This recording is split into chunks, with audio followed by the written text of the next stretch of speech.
Yes, come in. Good afternoon. Good afternoon. Thank you, sir. परिचय करून द्या मला थोडं. सर मी तालुका जिल्हा धुळे येथून शेताने गावातून आलो आहे. माझं प्राथमिक शिक्षण गावातच झालं होतं आणि 10वी आणि 12वीचं शिक्षण माझं गिरणा विद्याप्रसारक मंडळाच्या हायस्कूल नवीन झालं आहे आणि पदवी माझी मुक्त विद्यापीठातून झाली. इंग्रजी या विषयामध्ये BA झालं आणि 60.92% मला आले. कोणत्या वर्षी झालं ग्रॅज्युएशन? माझं 2016मध्ये ग्रॅज्युएशन झालं सर. मग आतापर्यंत काय केलं आपण? सर 2016 वर्षाचा काळ झाला. हो 2 वर्ष मी जॉब केला होता कंपनीमध्ये आणि त्याच्यानंतर मग मी MPSC करतो कोरोनापासूनच. कंपनीत कोणत्या जॉब केला? कंपनीमध्ये मी सर माझा डिप्लोमा इंजिनिअरिंग झालं होतं. त्या बेसिसवर मी कशात झालं डिप्लोमा? मेकॅनिकल इंजिनिअरिंगमध्ये. ओके. त्यावर मी जॉन डियर इंडियामध्ये काम करतो सर. अच्छा. काय पॅकेज होतं आपल्याला? Sir 1.56 package. ओके. किती परीक्षा आतापर्यंत दिल्या तुम्ही? पहिली सगळी? MPSCचा माझा 3रा अटेम्प्ट होता आणि त्याच्यानंतर मेन्सचा पहिलाच होता माझा. मेन्सचा पहिला होता. ठीक आहे. आता धुळे जिल्ह्यामध्ये काही वैशिष्ट्य आहेत, सांस्कृतिक, सामाजिक, राजकीय. दोन वैशिष्ट्य सांगा. सर सांस्कृतिक म्हटलं तर एकविरा देवीचे मंदिर इथं आहे. परत ते धार्मिक झालं.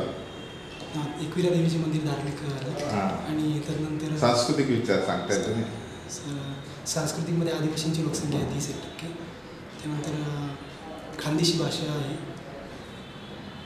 धार्मिकमध्ये संतोषी मातेचं मंदिर. मी तुम्हाला सांस्कृतिक, सामाजिक आणि राजकीय विचारलं आहे.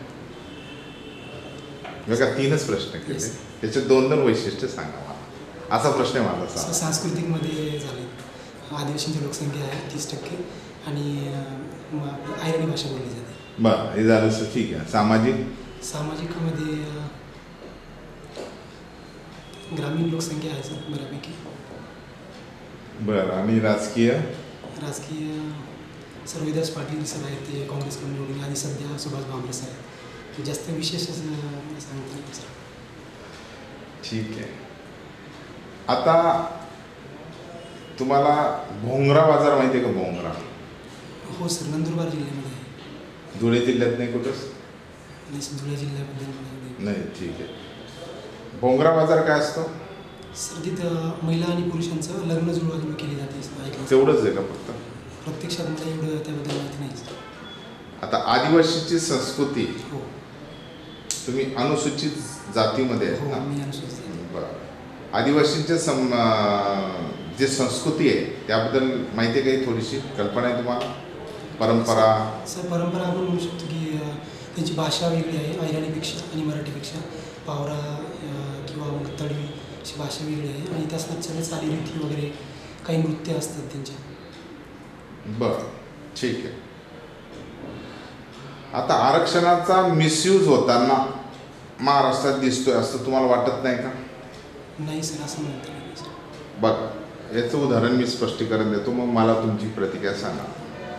एखादा कलेक्टर असेल किंवा डेप्युटी कलेक्टर असेल, तो SC समाजाचा असेल, शेड्यूल कास्टचा असेल, अनुसूचित जातीचा असेल, त्याचाच मुलगा ती फॅसिलिटी घेतो आणि वाड्यामध्ये पाड्यामध्ये राहणाऱ्या मुलाला ती फॅसिलिटी मिळत नाही, तो वंचित राहतो. मग याचा अर्थ काय झाला?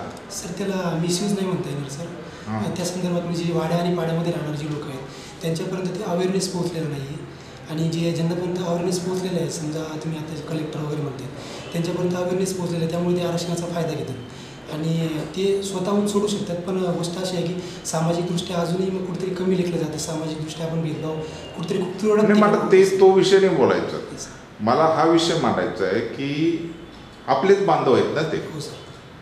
जसं शेड्यूल कास्टमध्ये कलेक्टर झालेला मुलगा आणि त्याचेच बांधव की जे अजूनही वाड्यामध्ये लाकडाची मुडी विकत आहे, अशा परिस्थितीत राहिलेले.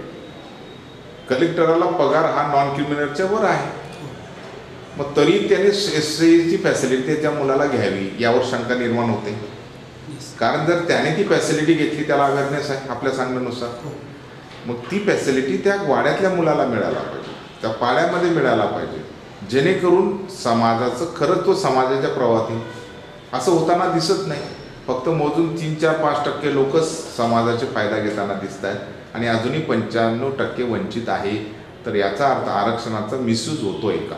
सामाजिक आरक्षणाचा, याकडे काय बघतात असं माझं मत आहे.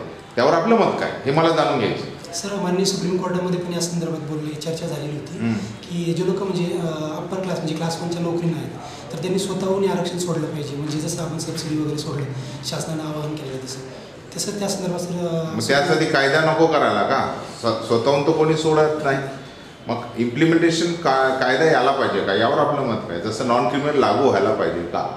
सर तेव्हा सुप्रीम कोर्टामध्ये चर्चा चालू आहे त्यामुळे शासनाचं आपलं मत जाणायचं मला की शेड्यूल कास्ट आणि शेड्यूल ट्राईबला नॉन क्रिमिनल जर दिलं तर सर्वसामान्य जे शेड्यूल कास्ट आणि शेड्यूल ट्राईब समाज आहे त्यांना ते आरक्षण मिळेल का? याकडे आपण सर, कसं यावर मला वाटतं तज्ज्ञ समितीने माझं एवढं नॉलेज नाही त्याच्या संदर्भात बरं त्यामुळे तज्ज्ञ समिती नेमून त्या संदर्भात पडताळणी केली पाहिजे सर. हरकत नाही.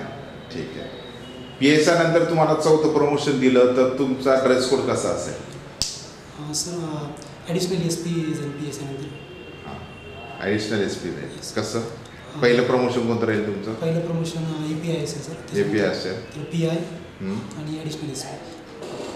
PI ॲडिशनल SP आणि डायरेक्ट ॲडिशनल सॉरी ECP आणि DYSP सर.